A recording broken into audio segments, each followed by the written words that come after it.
George's on Vista is the local bistro at Fraser Rise in Caroline Springs, situated at the George Cross Soccer Club at City Vista Reserve.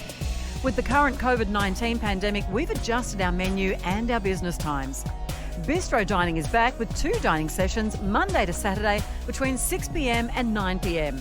Numbers are limited, so bookings are essential on 7021 0555. Head to georgesonvista.com.au to check out the menu and the dining times. We're also doing takeaway 5 nights a week, Monday to Friday. You can order your meal, kids' meals, or your favourite snack meals via email. info@georgesonvista.com.au or phone your order through on the night between 5 p.m. to 8:30 p.m. on 7021 0555. Or better still, just rock up on the night and place your order. Visit georgesonvista.com.au to see the dine-in and takeaway menus and for business hours. Get behind local business and dine in or order your next takeaway dinner from George's on Vista, 46 City Vista Court, Fraser Rise, in the heart of Caroline Springs.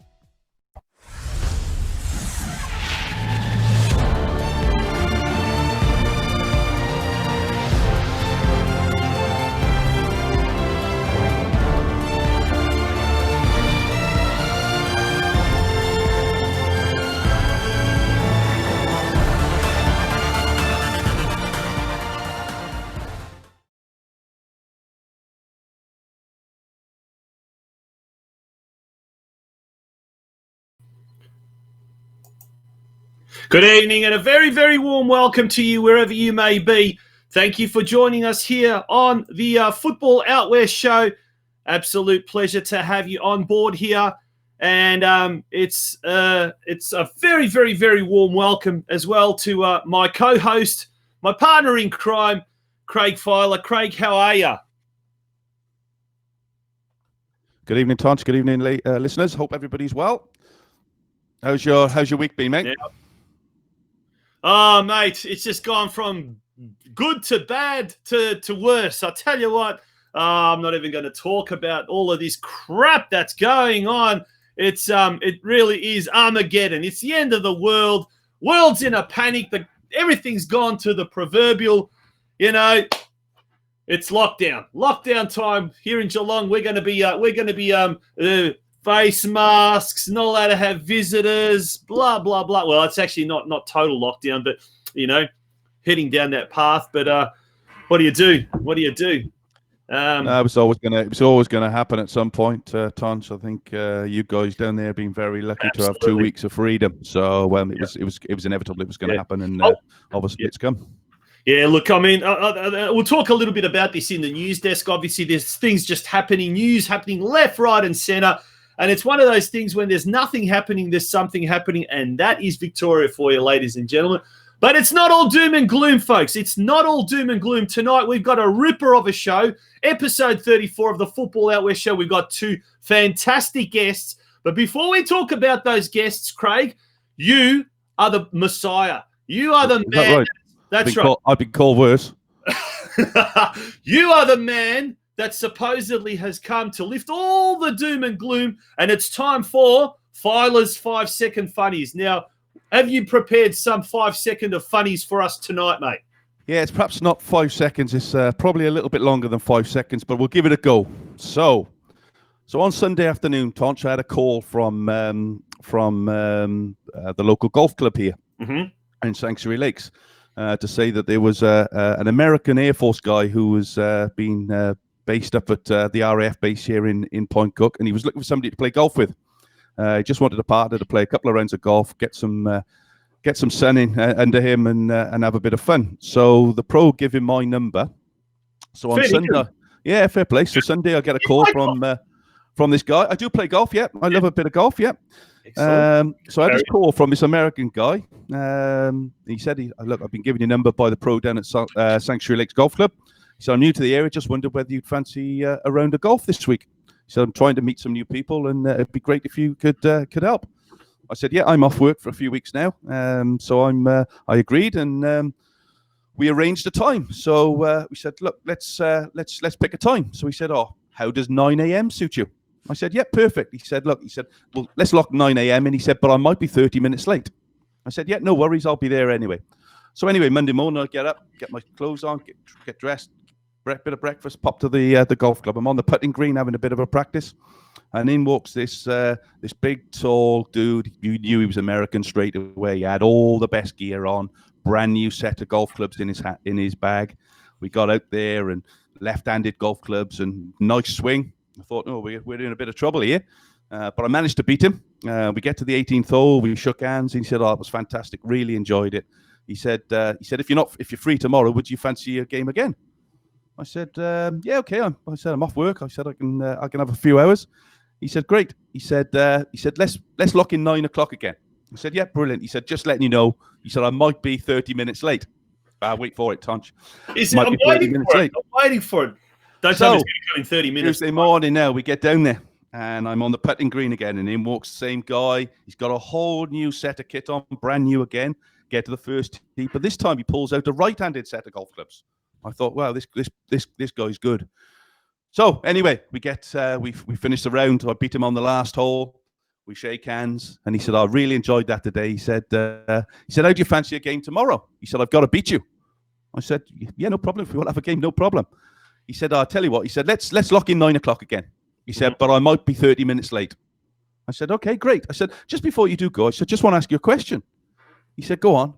He said, "So Monday you turn up." He said, "You stand on the tee and you pull out you've got a brand new set of Callaway clubs, and you pull out left-handed golf clubs and you play the whole round left-handed." He said, "Yeah." I said, "And then Tuesday when you turn up," I said, "you turn up, all your nice gear, get the first tee, but this time you pull out right-handed clubs." He said, "Yeah." I said, "How do you decide what clubs you're going to use?" He said, "What happens?" He said, "When I wake up in the morning," he said, "I turn over and look at my wife." He said, "If she's lying on her left-hand side," he said, "I pull out the left-hand clubs." I said, "All right." He said, "And if she's on the right-hand side, I pull out the right-hand clubs." I said, "All right." I said, "What happens if she's lying on her back?" He said, "That's where I might be 30 minutes late."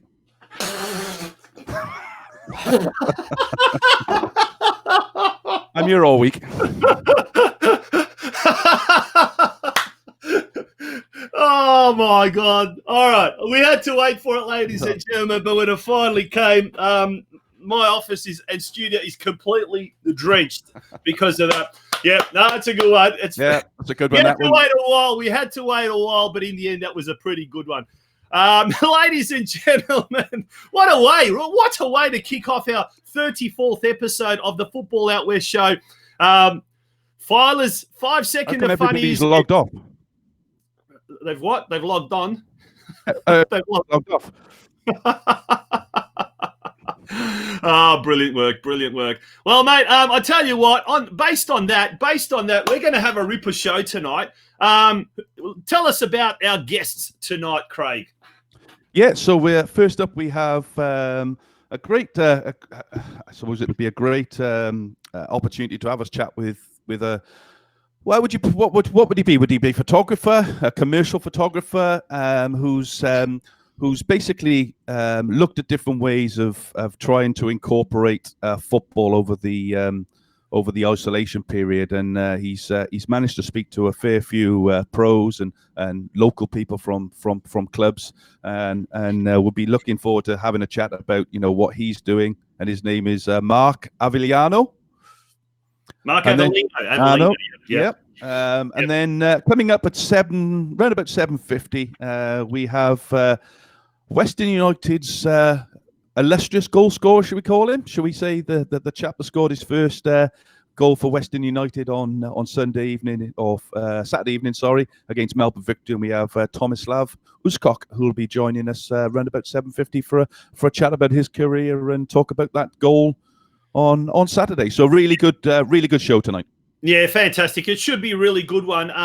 Mark's done a lot of photography for Football Victoria and for various clubs as well. And his blog that he's creating, it's looking at how a lot of how the lockdown is basically having a major effect on a lot of football people, not just players and coaches, but administrators, media people, photographers, volunteers, etc.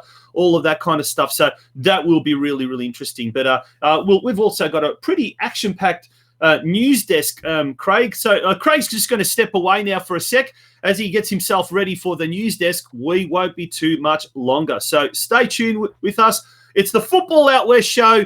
Don't go away. It started off with a cracker. Let's hope it doesn't end with a cracker.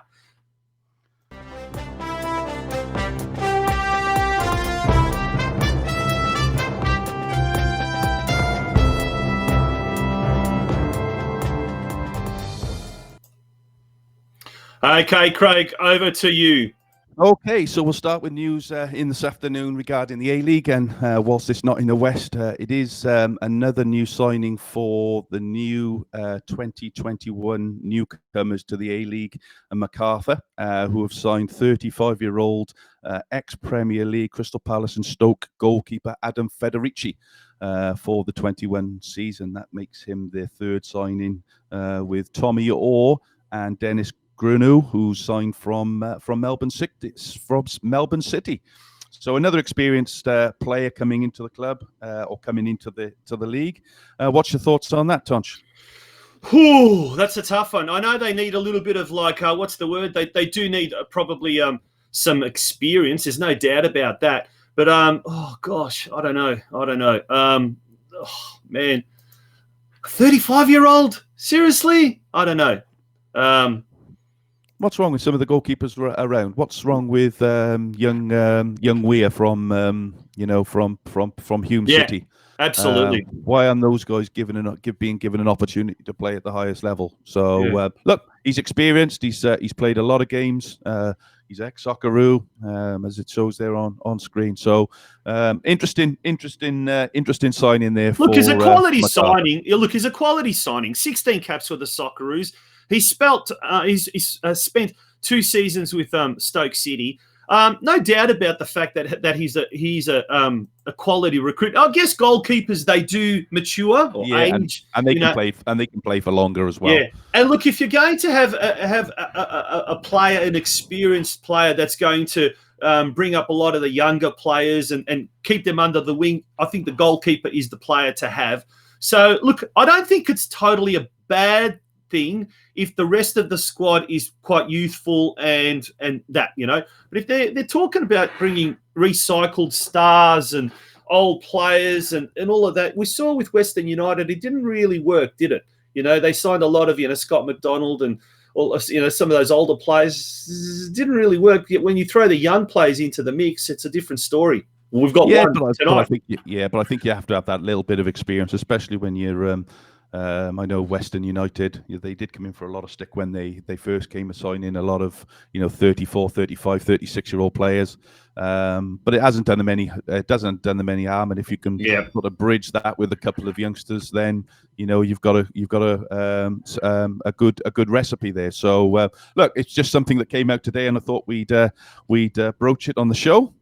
What else have we got? Over into the UK then, I suppose Brentford, little old Brentford, have managed to get to Wembley. So they played their last game last evening at their ground before they move into a new one for next season. And that new ground could be an EPL ground. They've managed to beat Swansea City. Unfortunately, they beat Swansea City 3-1. But someone's very happy. I'll be happy if Cardiff beat Fulham tonight, but they've got a tough ask. I can't see that happening, but we'll wait and see. But yeah, great to see a small club. They haven't been in the top division since 1946, I think. So again, it's great to see one of those little clubs being given an opportunity to play at the highest level. When are the actual qualifiers? Is it this weekend or no? Yeah. So they played. Yeah. So they played last evening. So they're through the next one. They're through to the final, and then we've got Cardiff and Fulham this evening, and the winners will play Brentford in the final. I think in a few weeks' time. I think August the 8th. I think it is. And the winner of that game, and is touted to be the as I said the other week, the biggest revenue maker for any football club in the world. So it's believed the winner will pick up 160 million just for winning that game, which is incredible. Yeah, 160 million. That's insane. Yeah. That is insane. We'll touch on what's happened in Geelong overnight, and I know you touched it earlier on, Tonch, with what's going on, but news out of Geelong Soccer Club last evening. I'm sure we've got the there we go. Post that came up, the statement, and I will read it quickly for you. Geelong Soccer Club has been advised that a member has tested positive to COVID-19, prompting temporary closure of the club until further notice. We can advise that the member is from the NPL senior squad. Further, we are waiting advice and direction from DHHS regarding the next steps for the club. The situation acts as a stark reminder of how important it is for us all to be vigilant with our health and safety. We would like to thank the family for informing us in a timely manner, so we were able to act accordingly. We understand that this may be unsettling news to our members, but we would like to assure families that the safety of all our members is the utmost importance. We would like to remind all members that if you develop cold and flu, viral symptoms such as fever, you're requested to self-quarantine and report to your doctor and or get tested. Please inform the club as soon as possible. So that came out yesterday, and that was on the back of a number of schools being closed down in Geelong.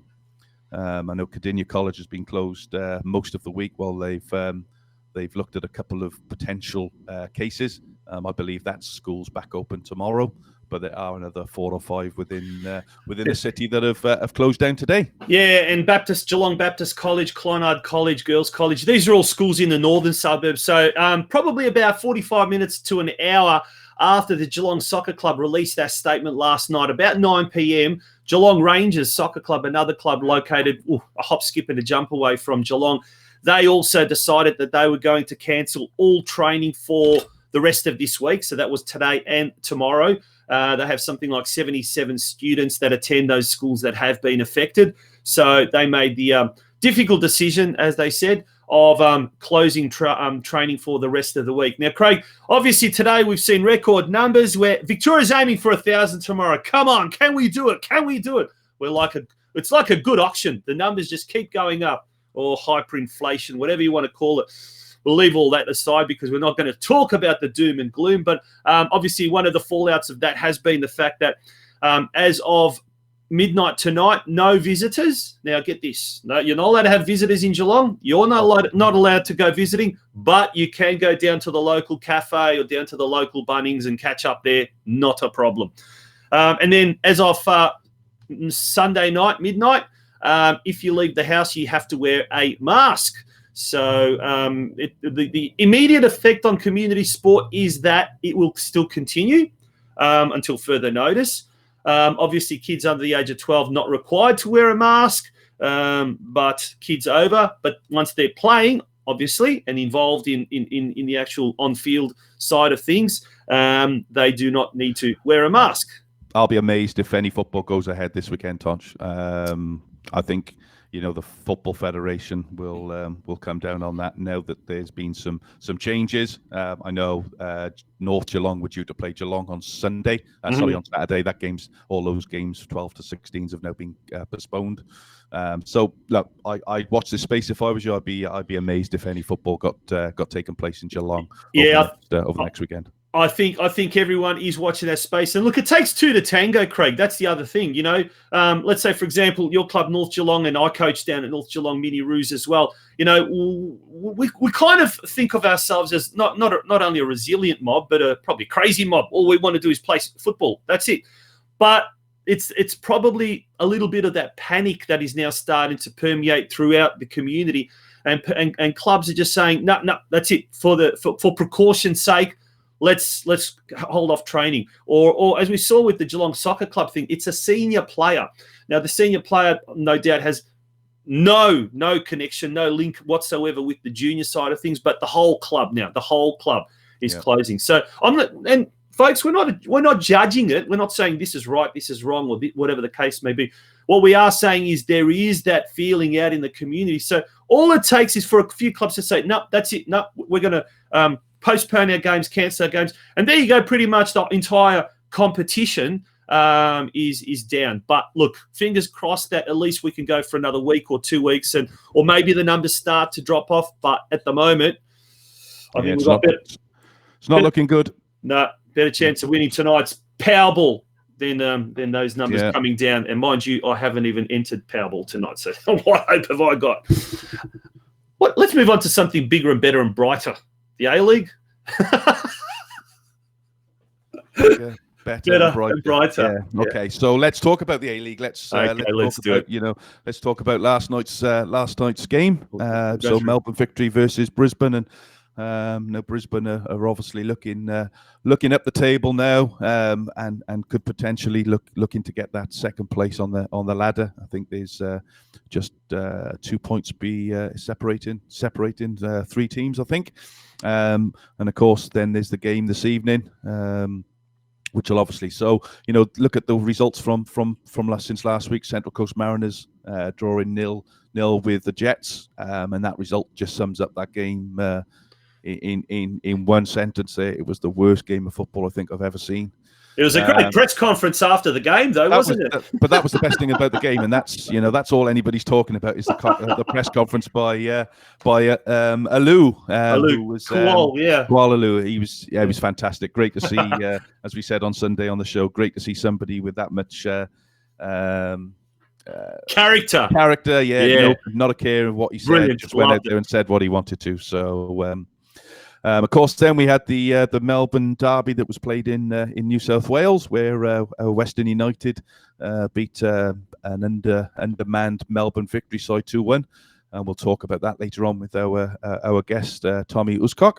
Yeah, we touched a little bit on that on Sunday night on the Football Fan Zone show, and look, I said I was really impressed with the fact that if the A-League's going to be like this for the rest of the year, a lot of youngsters, a lot of kids being given a go. Last night, watched Melbourne victory play Brisbane Roar, and once again, I was really mesmerised by the youngsters to see how they go. And you know what? I'll tell you what, I'm all for the young guys getting a go. Absolutely. Yeah, look, and it's a great opportunity for people like. For the youngsters, at Melbourne victory to have an opportunity. Now they can't get into the playoffs. So Grant Brebner there is obviously preparing them for next season, having a look at them, see if they are capable of stepping up and playing at a higher level. And it is good to see. But as you see the ladder there, you Sydney have obviously come out on top, and they've won the minor premiership, and then. Who's going to take out that second place? Is it Brisbane Roar who are playing some decent football? Okay, they're 2 points behind, but a played game more. Obviously, Melbourne City play their first game this week. So it's all to play for, and of course Western United, 2 games in hand of Adelaide, and obviously playing this weekend, and they'll be. Look, it's in their hands. I think. Newcastle Jets are probably just out of the running now, having played a game more, but it's certainly in Western United's hands now to get into that 6th position, or possibly even 5th position. Yeah, no, look, it's Western United are well placed. There's no doubt about that. Obviously, the next few games are going to be pivotal to that, but they've got a couple of games in hand. They're some of those teams that they play are just above them in direct competition. They're well placed, and it will be interesting to see with our guest later on, Tomislav USKOK, to see what the morale's like, what the level of expectation, all anticipation, all of that. But I tell you what, they've started really well, and guys, in their first year to beat the big rivals, the city rivals, 3 times, victory must be spewing, must be absolutely spewing. And there's the ladder. We'll also have the fixtures coming up now as well.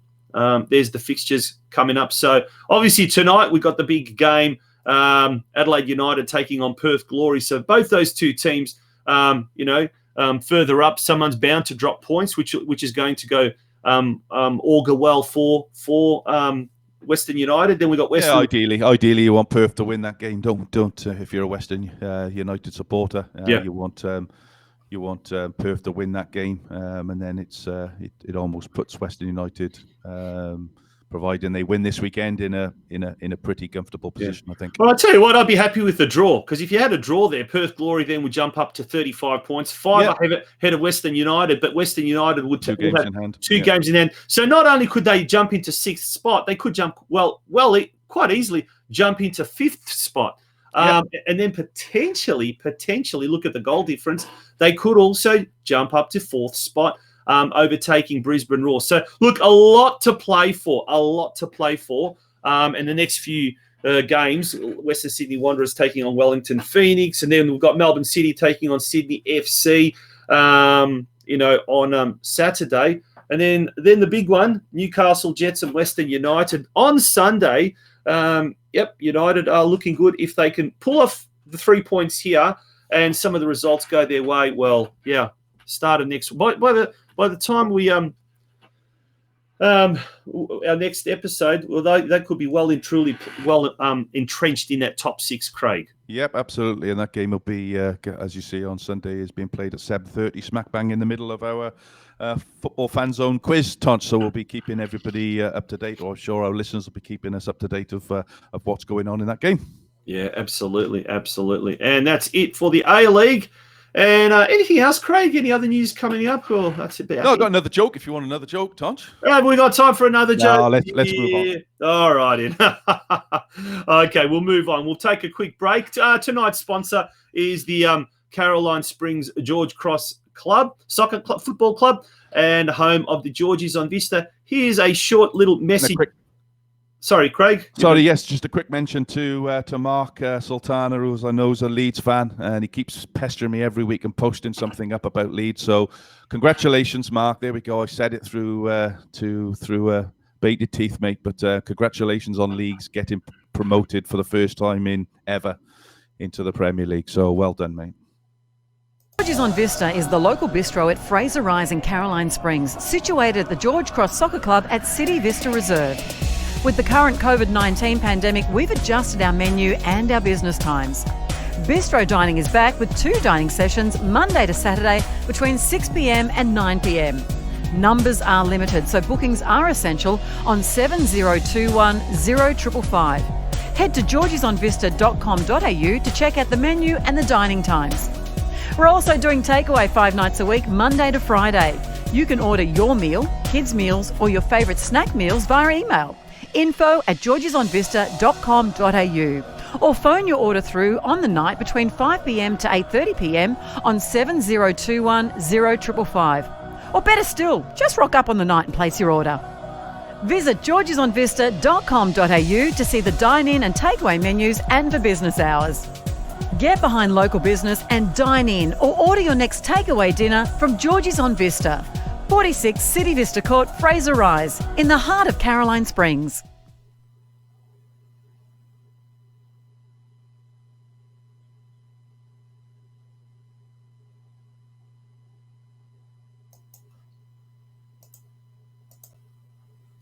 Welcome back to the Football Out West show.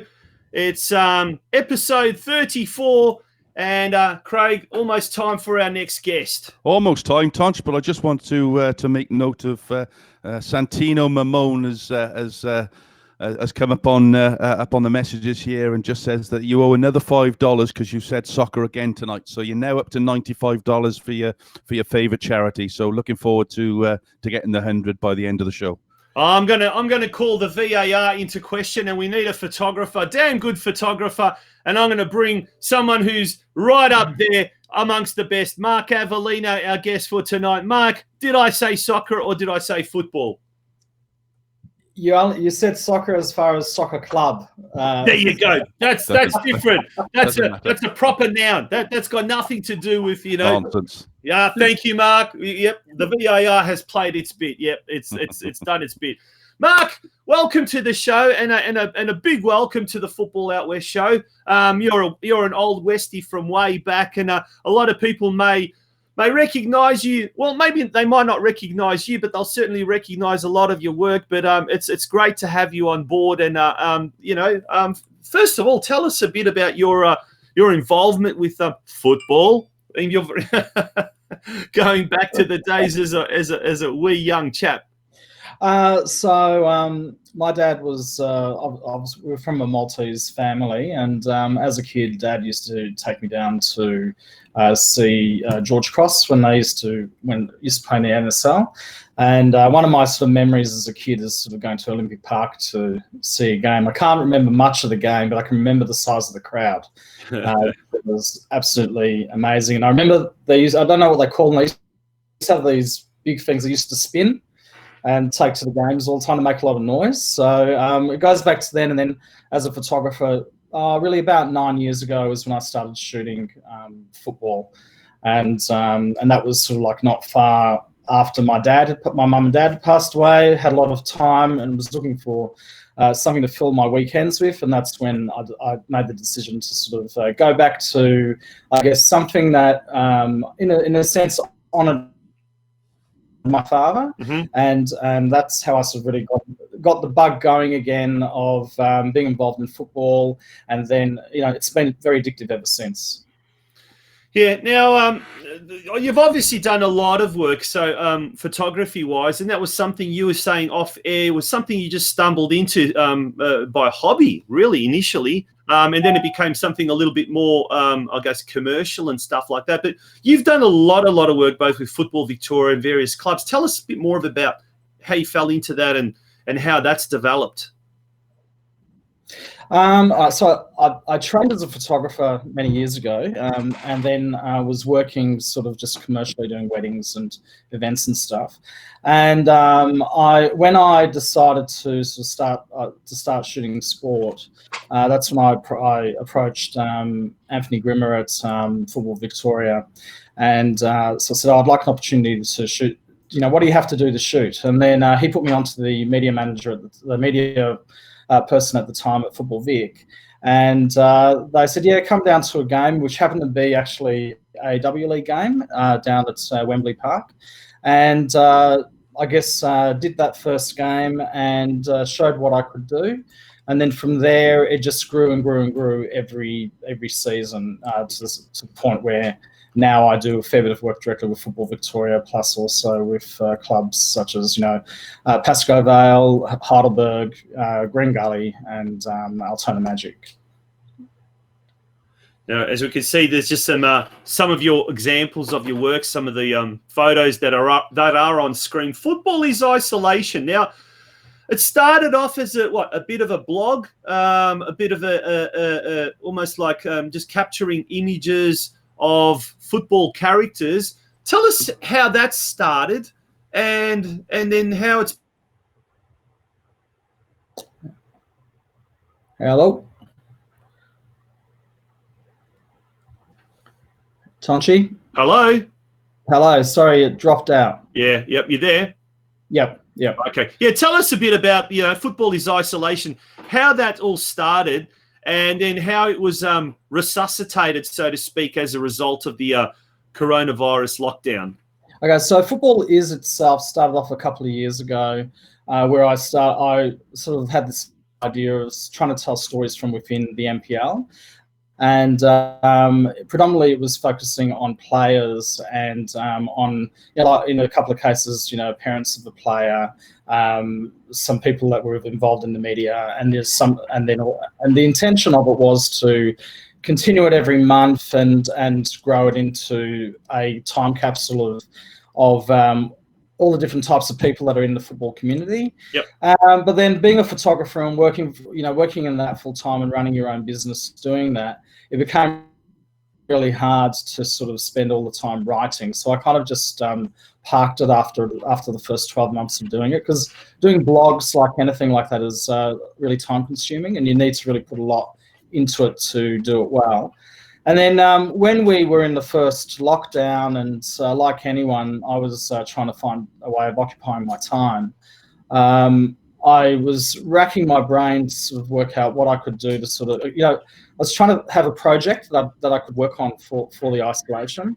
And a friend of mine we were on the phone one day, and he's sort of throwing a few ideas at me, saying, have you thought of doing some of those isolation shoots, or because a lot of the sports photographers around Melbourne were doing those sort of things for Getty, and I was like, everyone's doing it. I don't really want to do it. I'd like to sort of tell some stories, and then from that, I sort of like had a bit of a sit down and think about what I could do, and I thought, how about if I just talk to a couple of players, see if they're interested, and then go from there. And the intention from day one was, if I'm going to do that, I try to encompass as many of the different types of people in the community. So, MPLW, MPL, some state league, try to get hold of a coach, administrators, as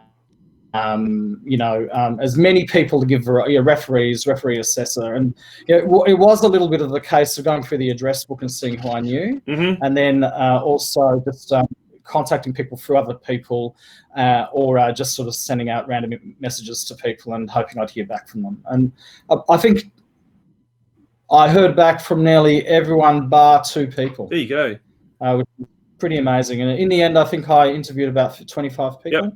And, just sort of turned up to their place when we were kind of like allowed to go over a little bit, do the interviews, and then transcribe and start putting it together as a story. Yeah, I've actually put your link to your blog onto our page there, Mark. So for any of our listeners that want to jump on and have a look at Mark's blogs and some of the interviews that he done, it's well worth a look. There's some really interesting debates and conversations that you've had with, as you said, people from across the spectrum of football, from players to A-League referees to presidents of football clubs to players within the W League. So how did the players sort of react to you wanted to do a little bit of a story on them, and how did you sort of sell it to them? It's quite interesting, actually. I'd send a message to them, via, a lot of it was via Instagram, and it'd be like, hi, hope you're going well, da, da, da, da. I'm looking at doing this project that's going to be a bit of photography and an interview. The interview will go for about 15 minutes. Let me know if you're interested, and we can talk further.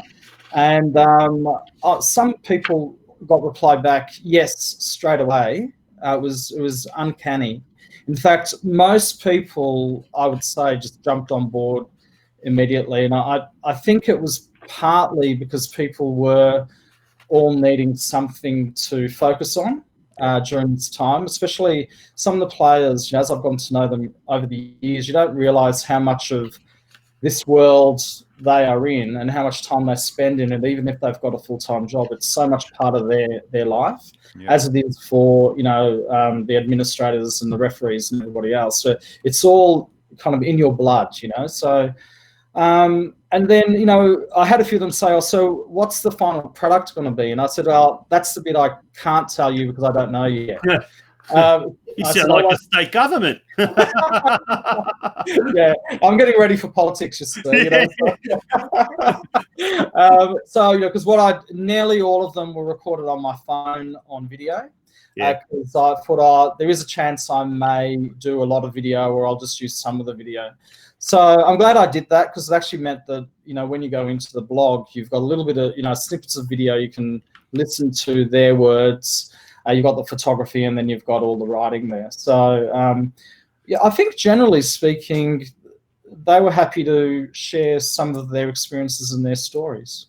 Now you've almost like each blog is almost like a chapter, and you've broken it up: immediate impact 1.0, immediate impact 2.0, immediate impact 3.0, etc., etc. I'm told, is it immediate impact 4.0 is to be released tomorrow? Is that right? Next few days. We are releasing another one tomorrow when I finish tweaking it tonight. There you go. We're moving on to a little bit more now about their experiences in lockdown. Yep. And so it's Life in Lockdown 1.0, which is part of a 2-parter. Okay. And this really taps into what people were doing to keep themselves sane, basically, and how they occupied their time. A little bit of the impact, depending. There's a few news stories in there of people you haven't heard from yet. Yep. And then next week it moves a bit more into the mental health a lot more. Yep. A couple of really good stories coming in there. So people have been extremely generous. Yeah. And quite candid with their responses, which has been really refreshing. Now you start each chapter with like a small, almost like a byline: devastated, shattered, disappointed, draining, and hollow. Is one. Anxiety, uncertainty, and the unknown is for 2.0. Uncertainty, optimism, anxiety for 3.0. this is interesting because, like if you, in particular, the third one, uncertainty, optimism, anxiety. I'm looking at this and reading it, and then the big sentence there, the big introduction sentence. If COVID-19 has taught us one thing, it is not to take things for granted. Who would have imagined how much you would miss those cold winter days and nights watching community sport? The general consensus, we talk to a lot of people, and everyone says this, is how much they miss it. And, all the people that you've spoken to and continue to talk to, when they get back, what are some of the things that they're just so looking forward to? Is it the actual football action? Is it something else? Is it something... The theme that's coming through with everyone, and I've actually, since the season's been cancelled, done a whole heap of follow-up interviews and still doing them. And one of the common themes from nearly everybody is the thing they're looking forward to most is the banter, being with their teammates and being with the community. Mm-hmm. So yes, they want to play the game again because obviously it helps them for how they deal with stress and how they deal with the things happening in their life. But it's that connection to people and that being around people. They never realize, a lot of them just never realized how much time they actually dedicated to, kicking a ball, but also being in that environment, being in that club environment around all those people. That's been the real takeout that I've seen.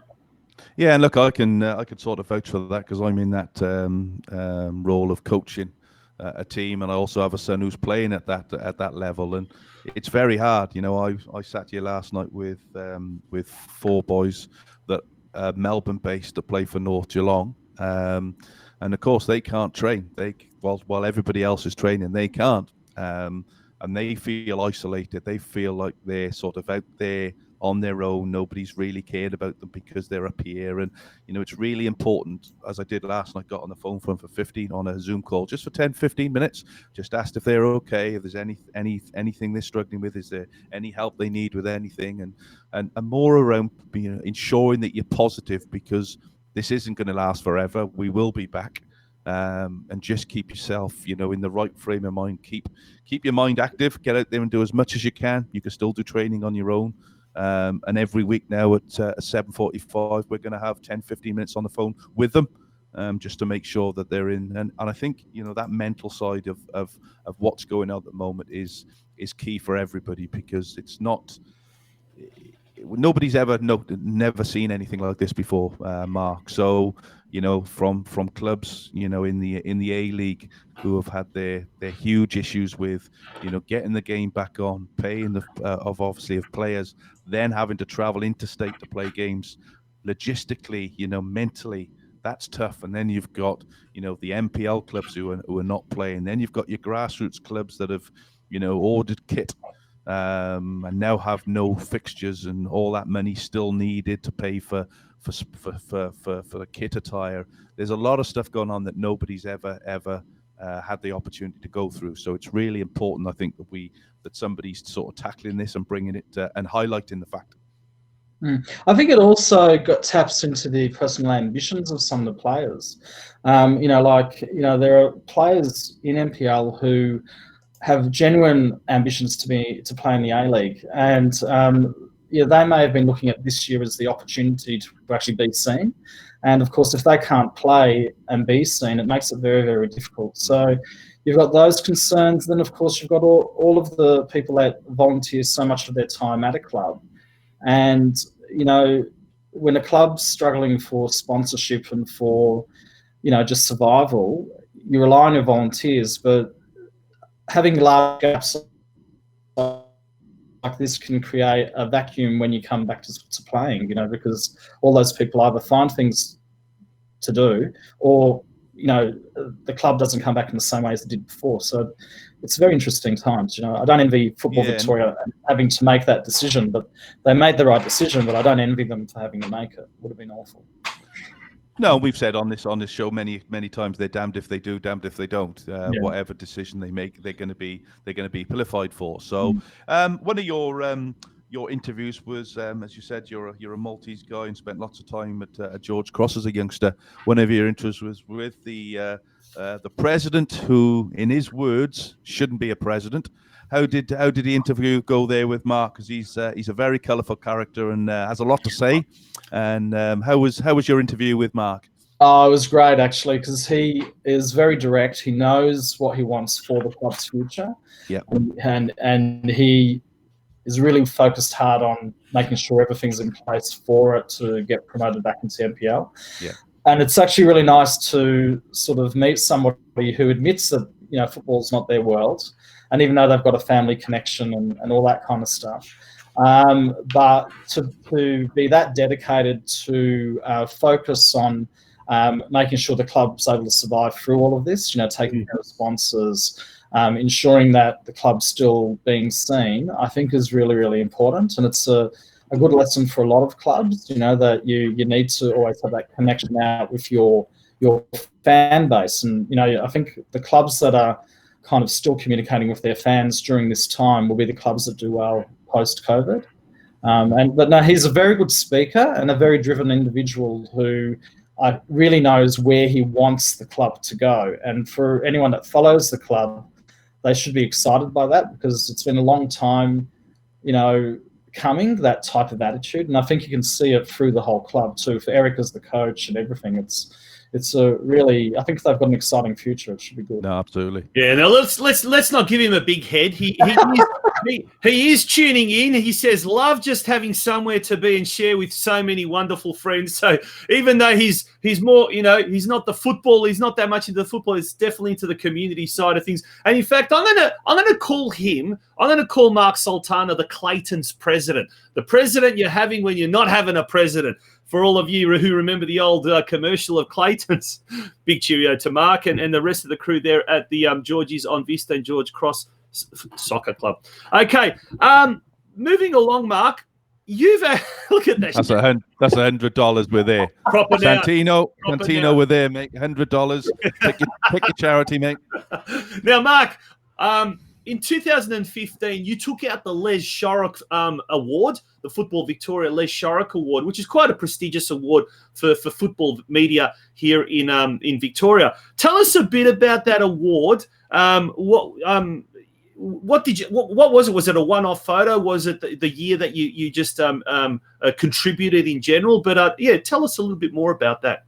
So the Les Shorrock Award is awarded annually at Gold Medal Night, and it's effectively just a award that honours the photograph that's deemed to, I guess, show the spirit of the game.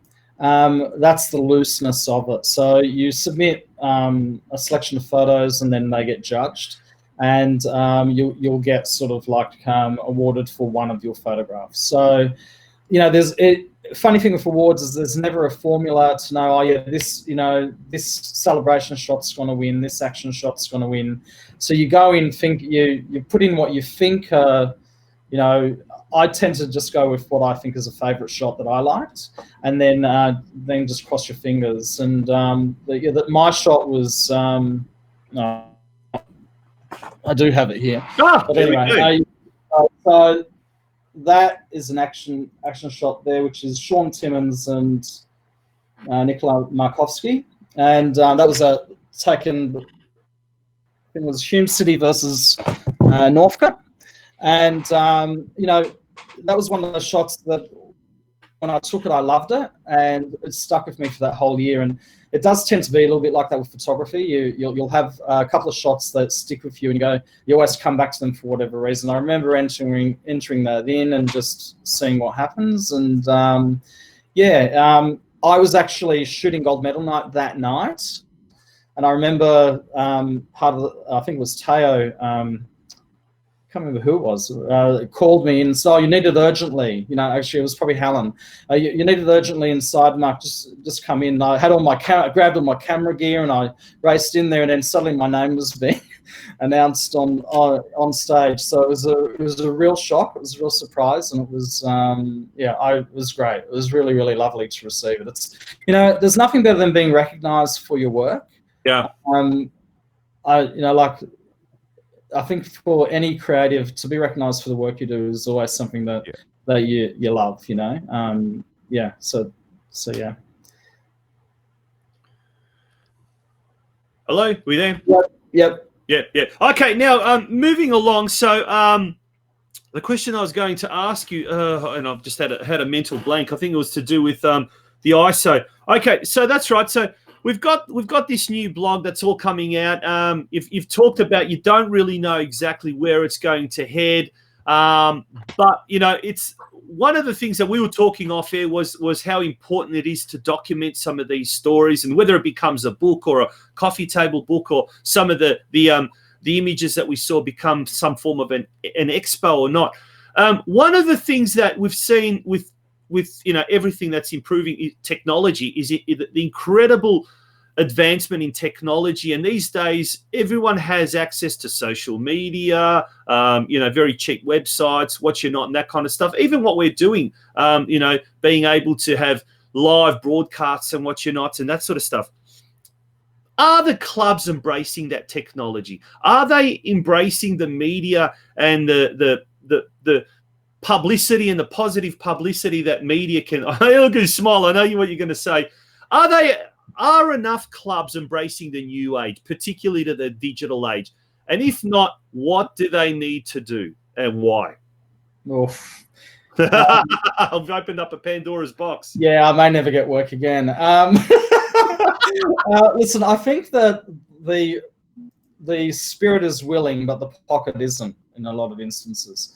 So, you have clubs who recognise that having a strong media department is very valuable to the clubs. So, this goes back to what I said earlier about the clubs who invest during an off-season and during COVID to still have content going out to their fan base will be the ones that benefit, because their sponsors will still recognise that the club is doing things to keep the awareness of the club. And it's it's great to have all the live streaming, which is essential, because that makes the whole league, or all the leagues, MPLW, State League, the 20s and MPL, visible to the public. But, you can't screen grab a video or a stream and it gets content out to your people. So by having, good photography, good graphics, good messaging from your media department. So, I think it does help to sort of make the league look a lot more professional, make the awareness of what is happening within the clubs out there for not only their clubs, but also for their sponsors. Like when you're relying so much on your sponsors, a shout out to your sponsor once every couple of weeks or every month doesn't hurt anybody. So you don't have games happening right now, but do a shout out on your social media. Hume City have been amazing at that over this whole period. They've been constant, as have Avondale. And you kind of think that if I was a sponsor, that's the kind of shout out I want, and I think that they're the sorts of things that somebody sitting on that media side of it, I look at, and I think everyone needs to become more savvy with how you use your media, so that you're always communicating with your fans. So even if it's just sharing content that is about your club, look at the history of your club. Green Gully have done awesome stuff with the history over the whole COVID period. South Melbourne's been busy doing a lot of, looking back at their highlights of, old matches and all that. Altona have recently as well.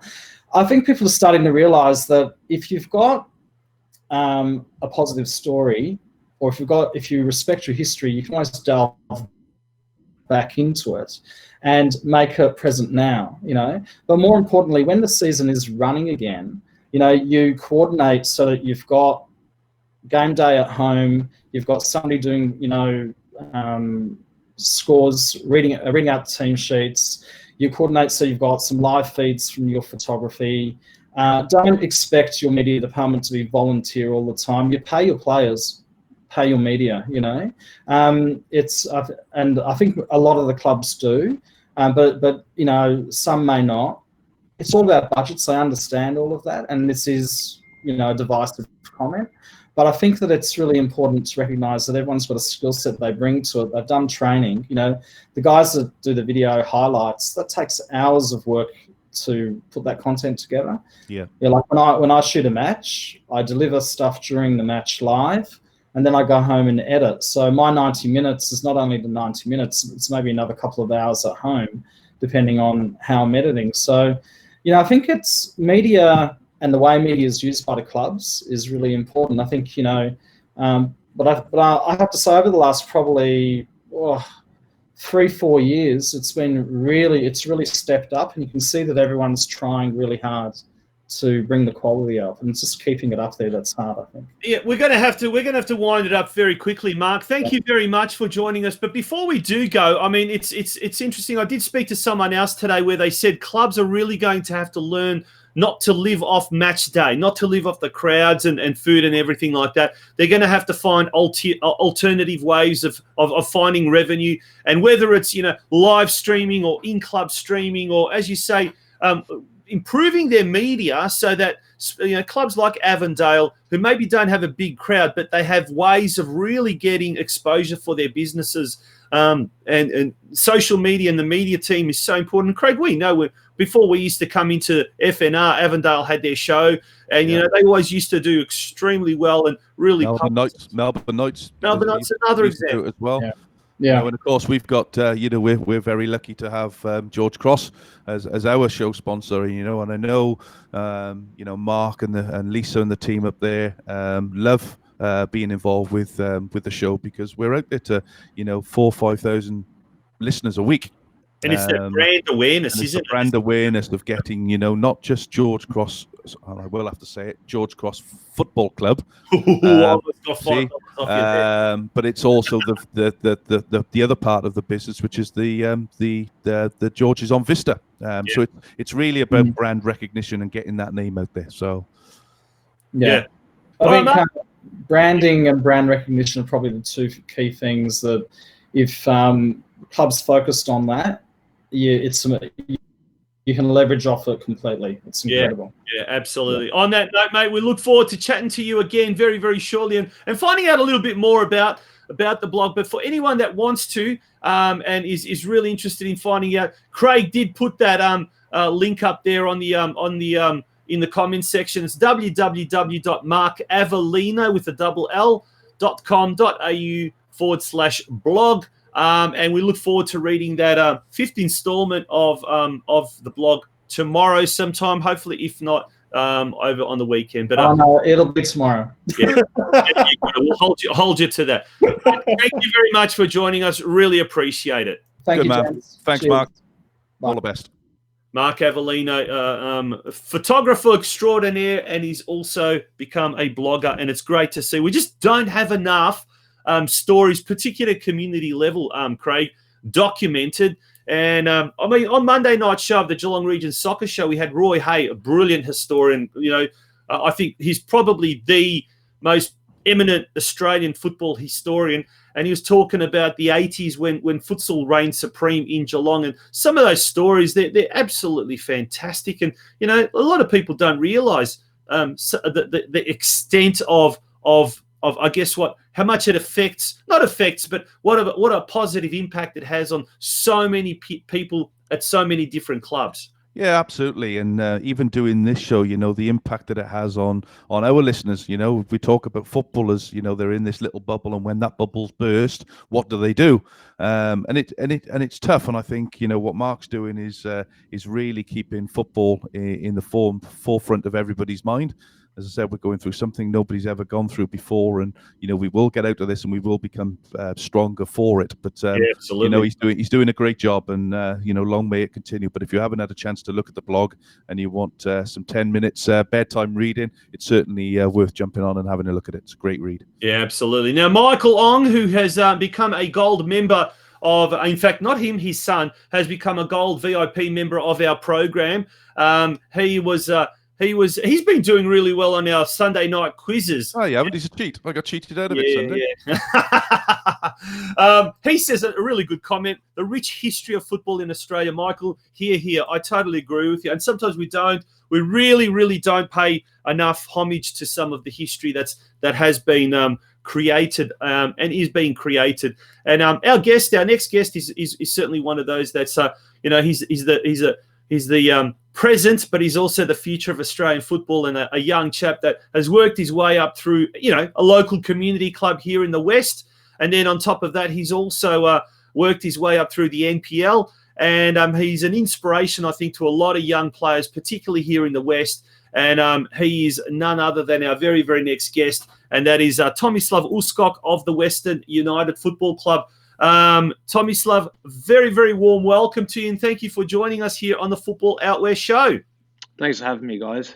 Absolute pleasure. Now, mate, you've first of all, let's talk about your goal the other night against Melbourne Victory, the local derby. Does it get any better than that? Oh, apart from the fact that it wasn't in front of 40,000 fans in Melbourne, but bit strange Melbourne Derby in Sydney in Parramatta, but nonetheless, it's great to score a goal, and I guess just win the game important for us, considering the long break that we've had, close to 4 months or whatever it may be between games. So felt a bit surreal out there playing again, especially with no crowd. But yeah, I was just happy to be out there and enjoying my football. Fantastic. We'll touch on the goal and how it came about a little bit later on. But just give us a bit of I suppose, a brief history for those that don't know you. You're obviously a Western Suburbs lad, born and bred, and obviously played local football here in Melbourne for predominantly Melbourne Knights as a junior. Yeah. Do you want to just give us a quick sort of history of yourself?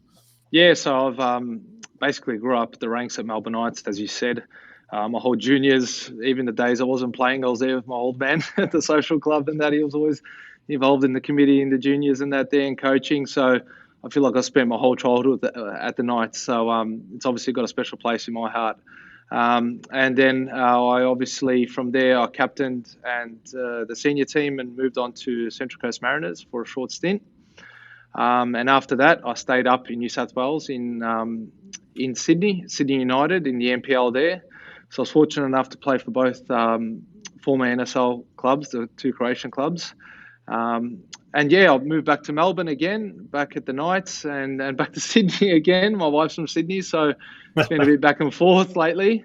And then, I ended up here in January. So it's been a bit of a ride. If your wife's from Sydney, do we dare ask you, what was it better playing at Melbourne Knights or Sydney United? She might be watching. It's different. They're both fantastic clubs, and I was fortunate enough to win silverware both clubs. So that's obviously something you want to do as a player. But I loved both, honestly. Both great clubs.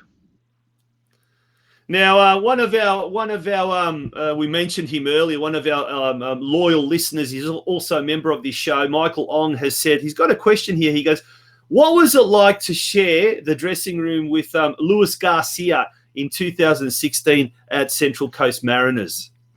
Yeah, he was a really, really nice guy. Very humble. Had the boys over a couple of times at his place there for drinks and some nibbles. So.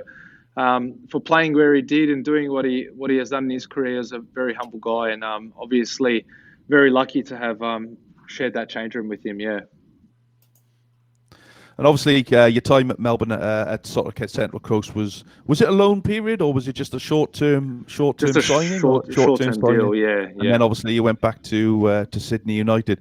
But I really want to talk about your time really at Melbourne Knights and obviously Western United. So your time at Melbourne Knights, you were obviously made captain of the club. That must have made you very proud to be able to captain as you come up through the ranks of the club, and then obviously captain your the main first team. How does that feel from a junior for all those young kids now that are just starting out on their playing careers, because it doesn't matter where you go, whether you're an 8, 9 and Tonci coaches under 11s, Tonch? Under 11s, yeah.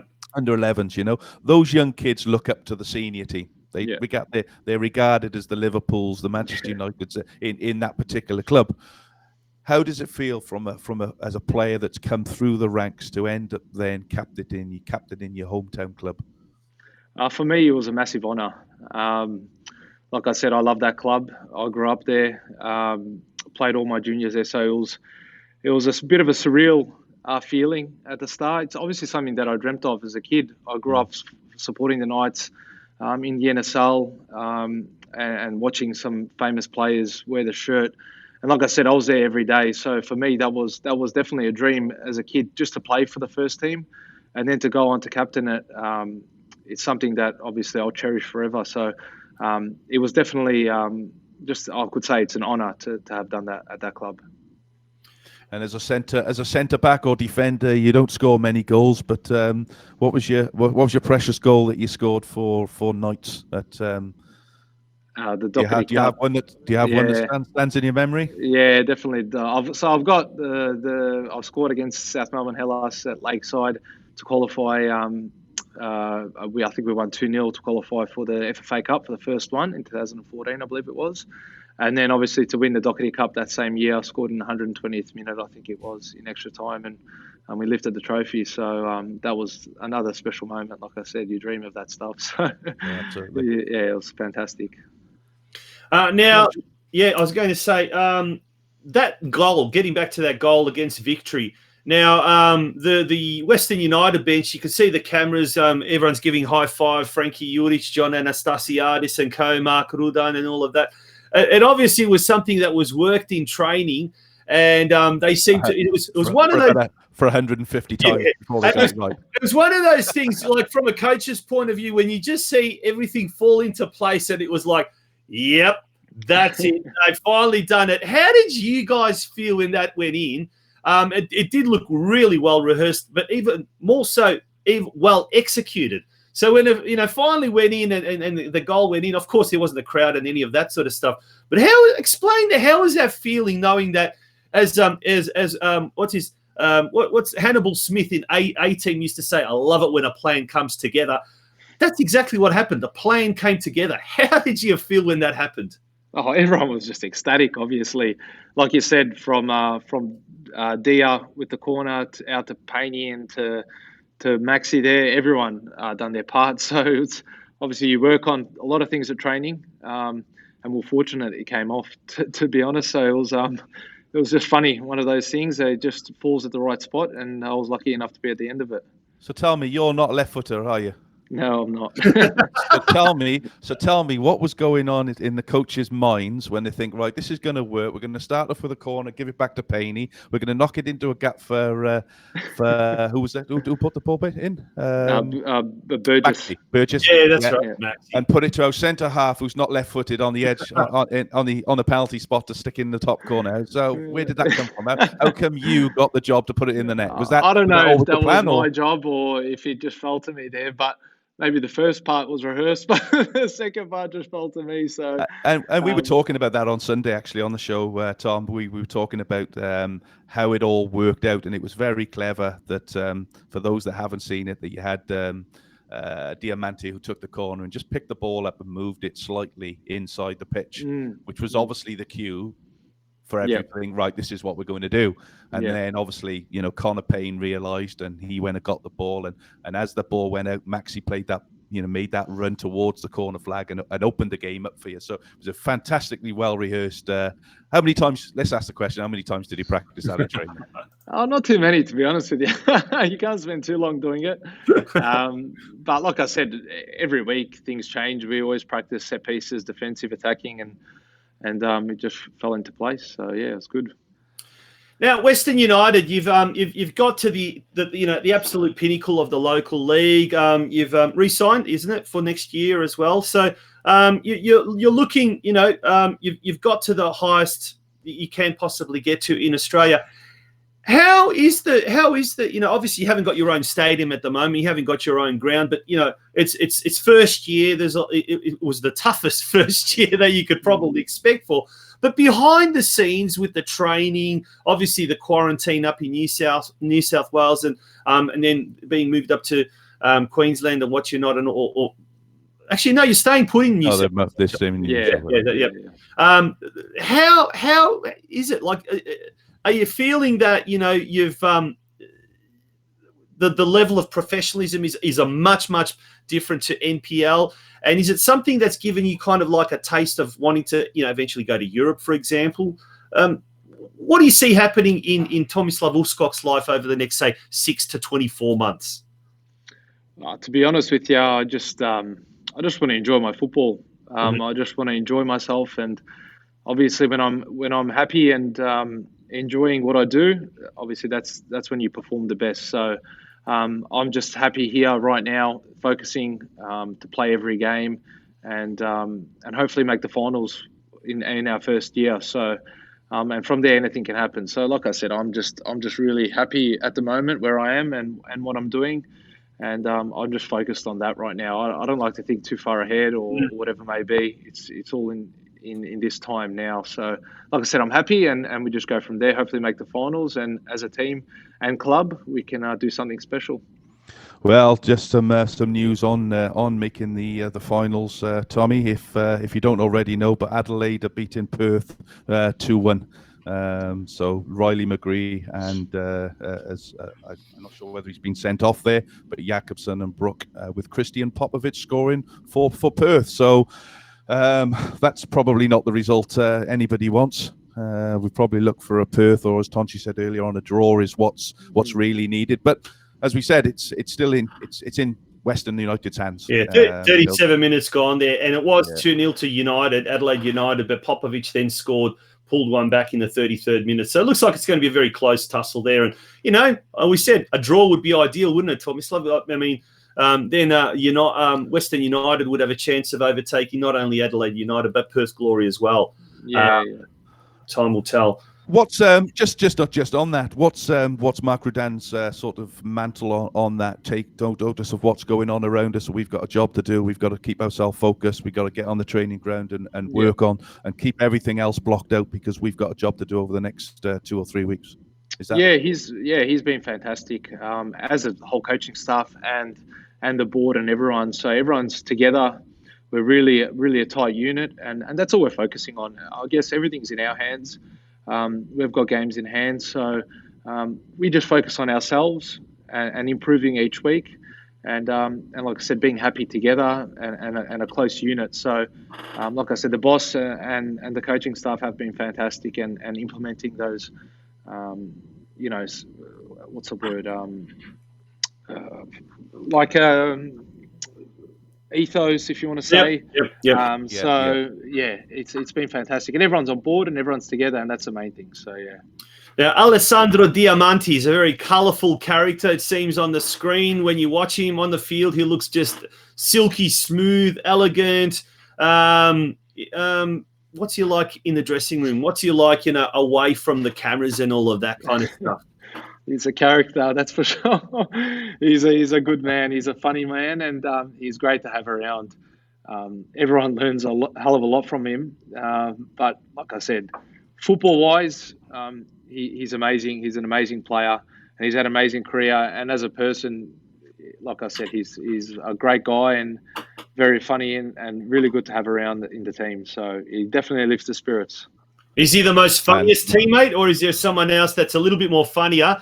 And what, if you're allowed to say, has that person done that qualifies him as being the funniest person in the Western United? I don't know. To be honest with you. To spill the beans. Some people think they're funny, but they're not very funny. But And it's really good around the club, because there's a lot of experienced players around there, and as a young footballer, coming through now into the ranks of professional football player.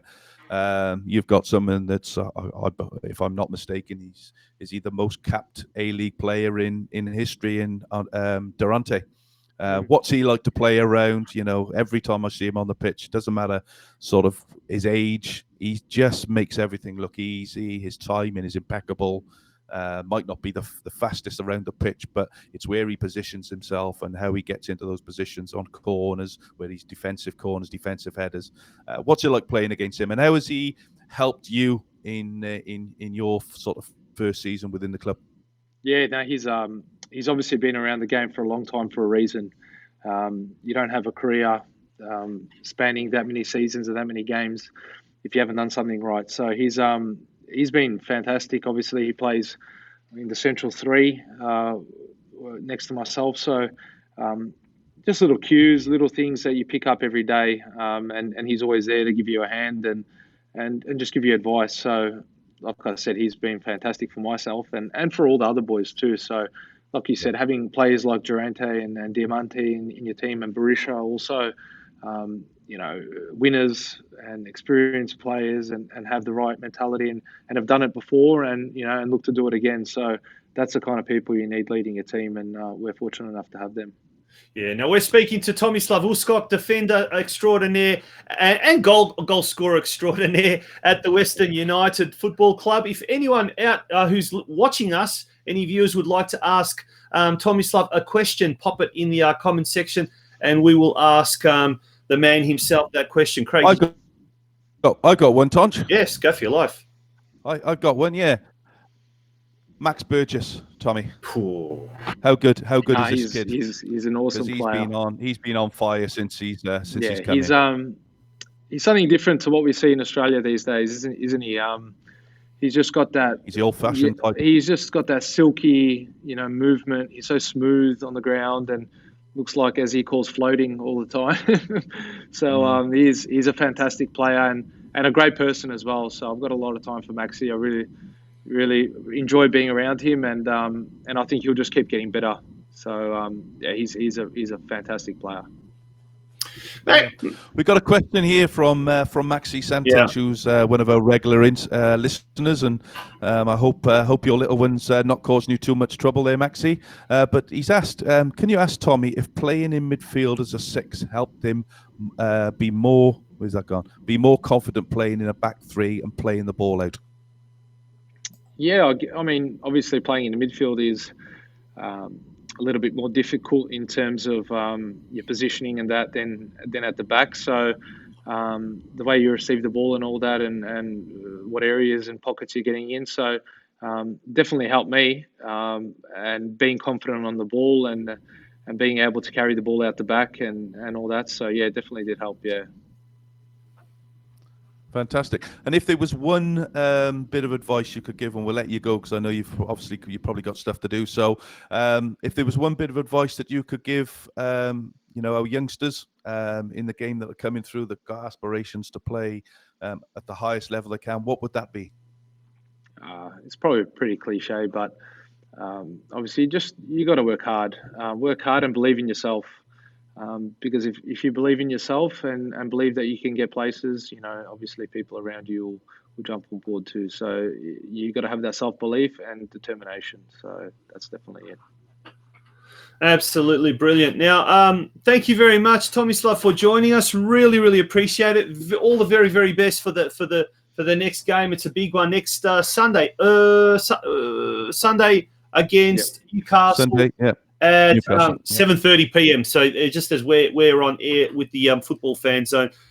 Wishing you all the very best, mate. One last question. It has been mooted that next year, possibly, who knows, that Western United, amongst other places, could play some of their home games at Knight Stadium. Okay, let's hope it is.